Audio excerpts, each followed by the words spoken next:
तो मन को एकाग्र करना, सबसे पहले सत्संग करना। सत्संग के द्वारा ज्ञान होगा कि बुद्धि प्रकट होगी कि हमें किस नियम, किस संयम से इस शरीर के द्वारा कर्म, अच्छे कर्म को करना है।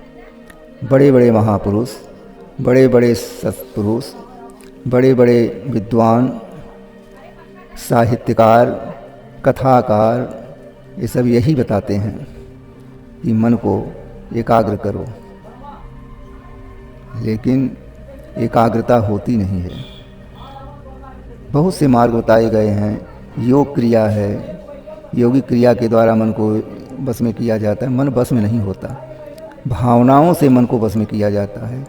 अच्छी अच्छी भावनाएं, अच्छा अच्छा सत्संग करने से मन जो है एकाग्र होता है। मन को जिधर लगा दीजिए मन उधर ही जाता है।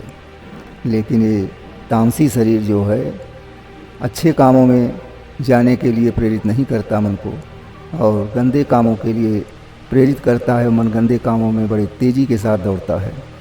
इसलिए गंदे मार्ग को जब हम सफा स्वच्छ रखेंगे तभी मेरा मन भी एकाग्र होगा और आत्मा के अंदर परमात्मा की शक्ति का जागरण होगा, और शरीर के अंदर एक ऐसा स्फुरन आएगा कि हमारे अंदर अनुभव होने लगेगा कि ईश्वर क्या है, ईश्वर के अंदर क्या शक्ति है, उसके द्वारा हम क्या कर सकते हैं। तो जब ईश्वर का थोड़ा सा अनुभव छाया हुआ ही कि आपके अंदर आध्यात्म जगना शुरू हो जाता है। आध्यात्म को जगाना, मन को एकाग्र करना, आहार व्यवहार को उचित रूप से ग्रहण करना, अच्छे अच्छे लोगों का संगत करना, सत्पुरुषों का संगत करना, महापुरुषों का संगत करना, विद्वानों का संगत करना, कथाओं को सुनना, प्रवचन सुनना। बड़े बड़े विद्वान हमारे प्रवचन करते हैं, उनके पांडाल में जा कर के अच्छी अच्छी वाणियों का अनुकरण करना, यही मन को एकाग्र करने का एक लक्ष्य है। बाकी किसी भी कारण से मन एकाग्र हो नहीं सकता है। सत्संग ही से जीवन लाभ, मन की एकाग्रता, आत्मबल की शक्ति और बुद्धि का विकास होता है। इसलिए आप लोग श्रीमन नारायण का सनातनी मंत्र जपिए और विश्वास करके जपिए। जैसे तुलसीदास ने राम को विश्वास करके जपा।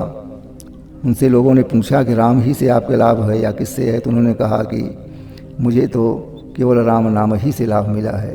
तो उन्हें राम नाम शब्द से ही विश्वास जगा और उसी के द्वारा उन्हें लाभ की प्राप्ति हुई। उसी प्रकार से जैसे मीरा राधे राधे कह करके लाभ लिया, उसी प्रकार से भक्त अगर नारायण नारायण करके विश्वास के साथ जप करेगा, उनका कीर्तन करेगा, हरि स्मरण करेगा, तो निश्चित ही पूर्ण लाभ उसे मिलेगा। हमारे सनातनी धर्म में महर्षि नारद जी ने नारायण की भक्ति ही कर करके आज इस तीनों लोक में पूजनीय हैं। इसलिए नारायण हमारा सनातन मंत्र है। ये वेदों के द्वारा उच्चरित हुआ है, पुराणों के द्वारा गाया गया है, शास्त्रों के द्वारा बताया गया है। तो इसलिए नारायण महामंत्र है। ये 4 अक्षर का मंत्र आपके 4 अवगुणों को दूर करके और 4 गुणों को प्रकाशित कर देता है, केवल नाम स्मरण मात्र से। राधे राधे, राम राम जप करके, सीताराम जप करके भी कल्याण होगा, लेकिन ये सगुण रूपी हैं। नारायण आपका सगुण भी है और निर्गुण भी है। ज़रूरत पड़ने पे सगुण स्वरूप को धारण करता है और नहीं तो निराकार तो है ही है। इसलिए ईश्वर सर्वव्यापी है। नारायण हर जीव के अंदर हैं। तुलसीदास ने लिखा है कि सिया राम मैं सब जग जानी, करहु प्रणाम जोर जुग पानी।